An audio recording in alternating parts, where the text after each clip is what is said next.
Hey everybody, this is Harry. Wow, it's dark, backlit, whatever. I'm at home. Nobody's home except for me. Kids, everybody's trick or treating. There's two things going on uh, with um, tags. One is James, which is very long, and it's about horror. And I have to, excuse me, and that one I'm working on right now. We had a young man who was murdered at our store. Well, not at our store, but who worked at our store a couple days ago, and it's been kind of tragic. Well, it is tragic. He was 20 years old. Known him since he was a little kid. I worked with his parents, and just keep him in your prayers. Think about him. Um, so it's been kind of hard to kind of think of what James was questions are, or trying to get my head straight on it. Um, but anyways, Jay had come up with the 10 favorite horror films, your 10 favorite horror films. And I picked a few out that I have here. I made a list on Letterboxd about a week or so ago. So this will help out. And so let's just jump into it. There's no order, like what's my worst to favorite, or favorite to worst. These are just all my silent films, silent classic horror films. And um, I might throw in an honorable mention here or there. And my first one here, I don't know if you can see it because the light's bad. The Golem. This came out in 1920. Apparently, there's a trilogy of these films, and this is the only print that survives from that time.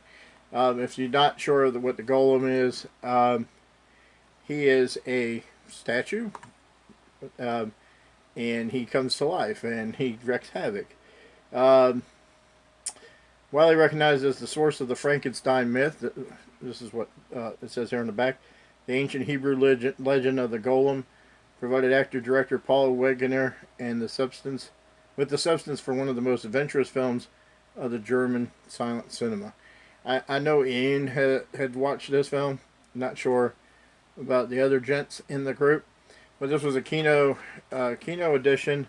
I believe it's on Blu-ray now, but I got this for about $10 on Amazon about 2 or 3 years ago, and it's the restored authorized edition. So the Golem, 1920. If you want to check that out. My next one is, you probably heard this film being talked about in amongst our little group of friends. And this one is from, oh goodness sakes, 1921, The Phantom Carriage. And this one, of course, is on the Criterion channel. It's a Swedish film. It's about 106 minutes long. And it's the last person who dies on New Year's Eve before the clock strikes 12 is doomed to take the reins of the death chariot and work tirelessly collecting fresh souls for the next year. And very, very good film. I actually might watch this tonight, Halloween. The Phantom Carriage. Victor Strokstrom directed it. So this one's on Criterion. If you're into horror films, early horror films, you definitely need to have this in your collection. That's spine number 579 in case you care. The next one I have is I'm going to talk about is number 8 or number 7. I'm sorry, The Hexen. Ian has this in his list or one of his lists of films. And it came out in 1922. It looks like I'm going from 1920, 21, 22. Anyways, and this one here is grave robbing, torture, possessed nuns, and a satanic Sabbath. How much What much more do you need in a horror film? You got it right there in the Haxan. That is also on the Criterion collection. Something that I need to pick up eventually. I have watched it. It was on when Criterion was streaming their films on Hulu. We were just talking about streaming. This is where it comes in handy when you can't fork out $30 for a movie. It came in handy with the Criterion films being on Hulu at the time. I was able to watch Haxan. So a very interesting film. The next film I'm going to talk about, number 6, is The Hands of Orlok, or Orlok's Hands. And I think this was remade with Peter Lorre in the 1930s, called Hands of Love, or Mad Love, Mad Hands, Mad Love, something like that. Trying to think off the top of my head. And this is directed by Robert Wien. It's also a German film, and this was made in 1924. And it's a world-famous pianist loses both hands in an accident. When new hands are grafted on, which is of a killer, his Harford learned it once belonged to a murderer. So his hands, does funny things. He wants to kill people. But that's The Hands of Orlok, number 6. One of my favorite. I have the DVD. I just can't find the DVD right now. My movie room is trashed. I got my Blu-rays in order. DVDs, I'm waiting on another shelf to come in, and everything is everywhere. So I kind of had to try to find what I could. Next one was a recent pickup. I guess I picked this up last year. And I talked about it on Facebook, and James picked it up, and it was a film from 1927 called The Cat and the Canary. Very good haunted house film. This one is Tenet and is directed by Paul Lenny. Based on a play by John Willard. Featuring Laura LaPlante, Crichton Hale, Telly Marshall, Gertrude Astor, and George Stagman. This is the Kino DVD version. I don't think there's a Blu-ray of it yet, or there might be, I don't know. I'm not going to upgrade. This is pretty decent here. It's a restoration, and the DVD came out in 2004. So, Cat and the Canary, need to check that out if you like horror films, or haunted house films. The next one I have, which is, everybody probably knows about this one. The first time I ever watched this movie was on the Sci-Fi Channel in the early 1990s. They were running on Thanksgiving films, silent films. They were like playing The Thief of Baghdad, 16,000 feet below the sea. Anyways, they were just showing a bunch of silent movies, and one of them happened to be this film, The Cabinet of Dr. Caligari. This one came out in 1920. German expressionist film. Everybody should know this one. This is the also again another Kino silent release, and it has a nice little slip cover, and then it comes with a little booklet and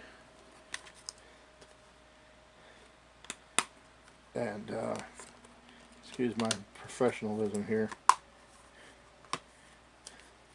And that's the artwork inside of that one. So if you're into early cinema, silent movies, if I'm introducing people to that form, this is what I would recommend, this film right here. It was directed by Robert Wien, which we already talked about earlier, with the Golem. Anyways, has Conrad Veidt. Conrad Veidt plays Colonel Strasser in Casablanca. So he went from this to Casablanca. Cabinet of Caligari. The next film I have, also can't find it because of what we got going on with that movie room in here. The Man Who Laughs. Just pulling it up here, comes out in 1928. Another Paul Lenny horror film. Seems like the Germans had the corner on horror films back in the 20s. And they seem to be my favorite of the horror films. And it also stars Conrad Veidt. And the synopsis of this one here, I'll just read it to you, I'm sorry. Gwynplaine, son of Lord Glencharlie, has a permanent smile carved on his face by the king, in revenge for Gwynplaine's father's treachery. Gwynplaine is adopted by a traveling showman and becomes a popular idol. He falls in love with the blind Dia. The king dies, and his evil jester tries to destroy or corrupt Gwynplaine. The inspiration for the Joker, apparently. The Joker character in the Batman comic books. So, another film you need to check, The Man Who Laughs. Another one that I'm missing right now is the from 1920, the first horror silent movie I ever saw. There was two I saw right around the same time. There was this one was Dr. Jekyll and Mr. Hyde. Came out in 1920 with John Barrymore, and it's directed by John S. Robertson. And that one you have to watch. I have it on Kino video, DVD, of course. And you have to watch the transformation from John Barrymore going from Dr. Jekyll to Mr. Hyde. It is amazing. So check that out. 1920s version. I think Spencer Tracy or Frederick March did a version of it as well in the 1930s, which is pretty popular. Number 2, The Phantom of the Opera. Lon Chaney, not Lonnie Chaney Jr., Lon Chaney's daddy. Lon Chaney Jr.'s daddy. Starring Norman Carey and Mary Philbin and 5,000 others. I watched the 1925 version. There's a 1930 cut on here with color on it and some sound. I like to watch the original. The original has not been really restored. This is an old DVD copy I've had for years. And it's a 2-disc set. And this comes from Image. Ooh, can't see that. Image. But one has the original 1925 silent version, and then the other one has the 1929, 1930 version on it. I do want to get this as an upgrade to on Blu-ray eventually. So that's my second silent film, horror, The Phantom of the Opera. So, everybody should know what the number 1 is. And I shouldn't have to tell you. Everybody's been talking about the remake from the 1970s, but I'm going to talk about this one here from 1922. Nosferatu. F.W. Murnau's Nosferatu. This is classic vampire shit. Still creepy as hell. After all these years, nearly 100 years old, and it's still creepy as hell. This is a Kino Blu-ray edition. And tell you what, it never looked any better. This one has it in English intertitles, and the second disc has it in German. I don't speak German, but I do need to watch the German version.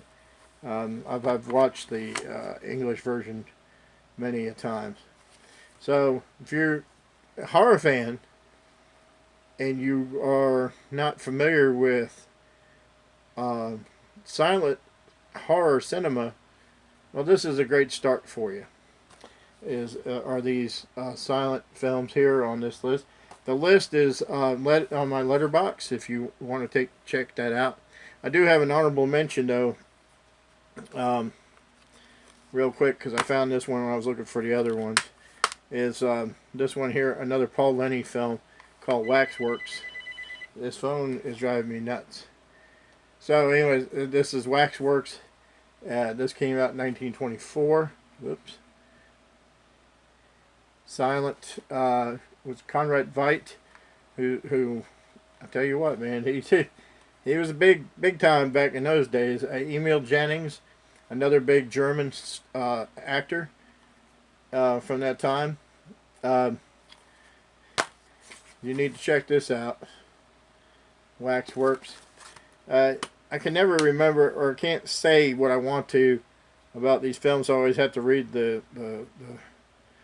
synopsis. But in this rarely seen masterwork of the German Expressionist movement, a trilogy of terrors woven around the wax figures of a carnival sideshow. So, I think there's a remake of this, or there's a film called Waxworks that was made later. It's a horror film. I have not watched it.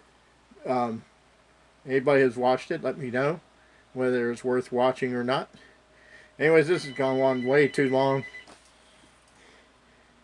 And I'll thank you for watching, and I'll talk to you later. Bye.